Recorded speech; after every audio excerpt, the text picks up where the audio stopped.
Well, that reading on Garda corruption, as promised, I could not rest after the previous reading on Mary Farrell and why she retracted her testimony. So I have shuffled the cards already to spare you the noise of shuffling on camera.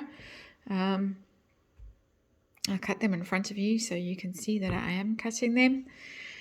And I've got some questions, so let's go. Put the cards out first. You know the drill. I'll come and explain what the cards represent once they're out, once we get to them. And let's see. Disclaimer, starting the reading.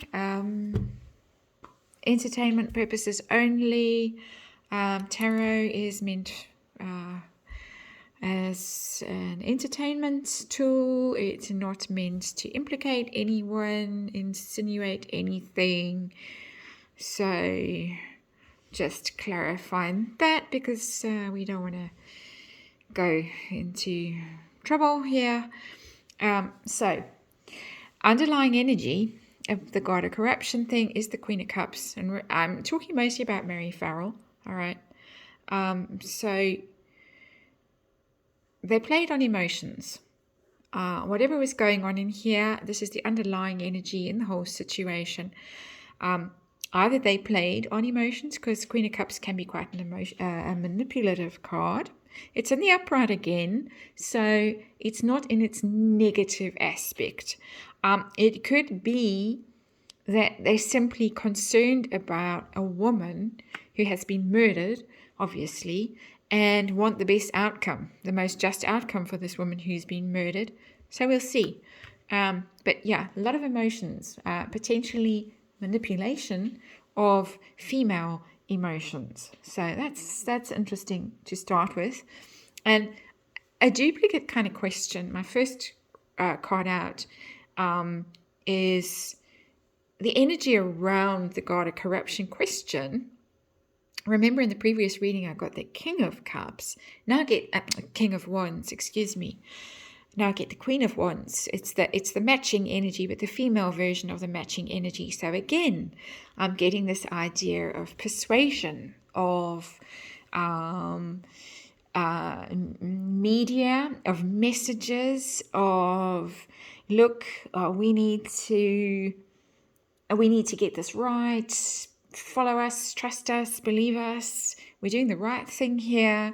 We're persuasive, we're convincing, we're confident, but aimed at women. This is definitely repeating, duplicate message, playing on emotions here, playing on authority here, aimed at women. So I'm not getting a sense of corruption in the sense of envelopes being slid along bar counters or whatever. I'm getting more manipulation, emotional manipulation. Abuse of power is too strong, also for entertainment purposes only. Being very persuasive, being very, very persuasive. Did they influence Mary Farrell? And this time, instead of the King of Wands, I get the King of Pentacles. In this case, I'm using the Santa Muerte Tarot again, the Death Tarot. This guy's got the treasure chest. It could even be some kind of financial incentive being offered here. Or if not that, the King of Pentacles is, in traditional tarot, the husband card. There could be something to do with husband, or with you don't want to get in trouble with your husband, but it's upright. All these cards are coming out in the upright. So it's not nearly as nefarious as it could be. It's more insidious. It's more playing on authority, playing on status, playing on position. We're in a small community, a village in the southwest of Ireland where everybody knows everybody, and you've got to be careful what you do and who you're seen with and what people know about you, and gossip and blah, blah.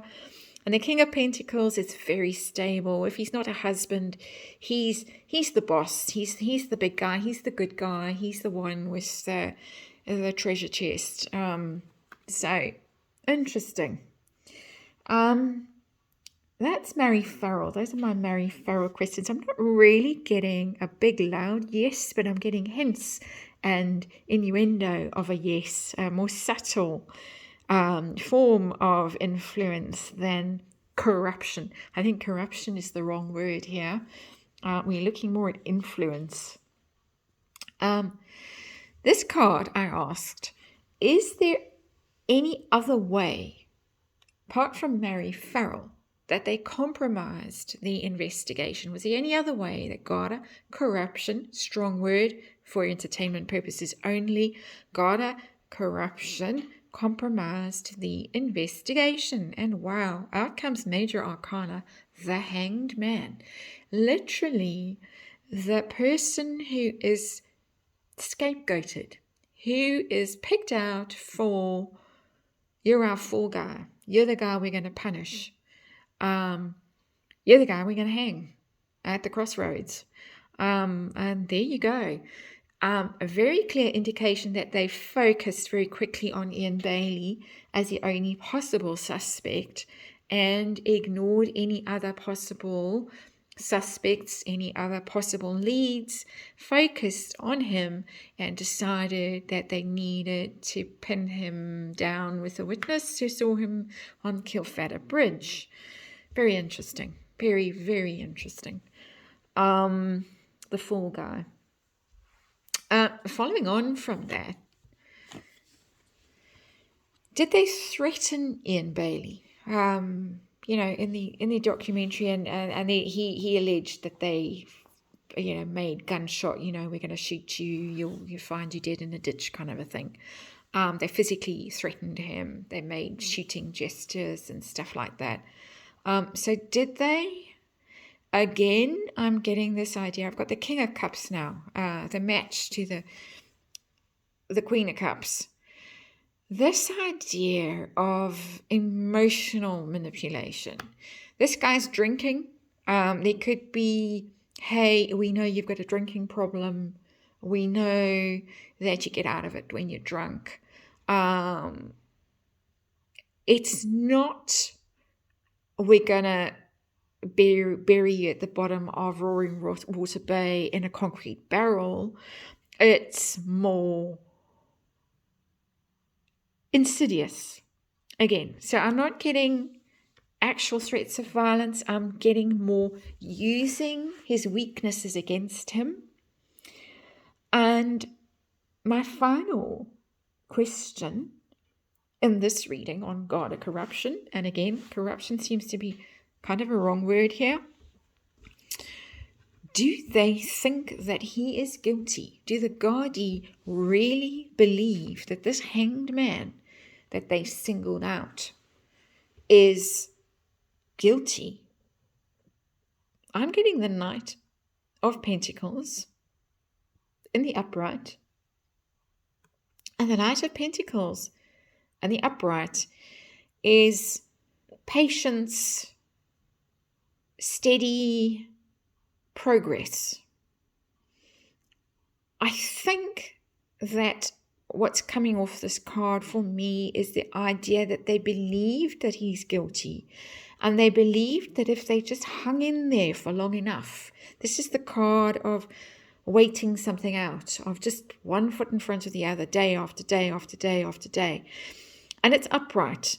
If they did these influencey kind of things, if they use their authority, their power, their status, they would drip away at this hanged man. They would slowly but steadily catch him.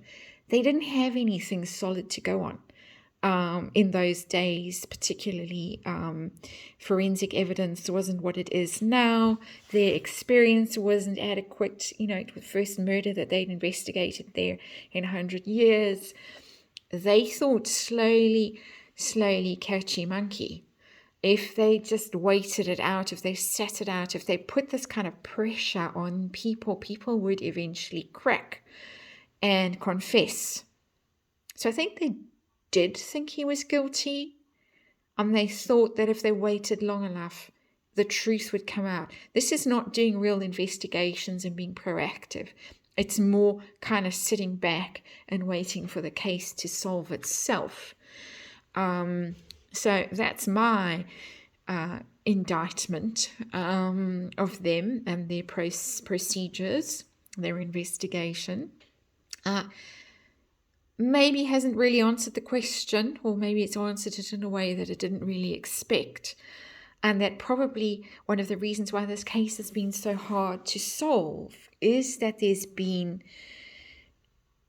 this blurriness, this fudging of things, this influence, manipulation, that's not quite corruption, that isn't that bad, that there would be a Garda inquiry into something like this, or a commission of inquiry or whatever, but it has blurred the edges, blurred the boundaries, maybe cost them some focus in their investigations. And that's where I'm going to leave it for now. I'll see you on the next one.